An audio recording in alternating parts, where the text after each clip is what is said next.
কেমন আছেন আপনারা? মুরব্বীরা কেমন আছেন? ভাইয়েরা কেমন আছেন? মা বোনেরা কেমন আছেন? 18 বছরের ফার্স্ট টাইম ভোটার তরুণেরা কেমন আছেন? ডিজিটাল বাংলাদেশ কেমন আছে?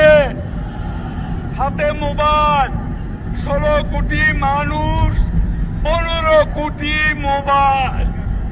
মোবাইল, এই মোবাইল ফোন কে দিয়েছে বলুন? কে দিয়েছে মোবাইল? শেখ হাসিনা। 16 কোটি মানুষ, 15 কোটি মোবাইল। ঠিক আছে, 10 কোটি মানুষের ঘরে ইন্টারনেট সুবিধা কে দিয়েছে? এই সুবিধা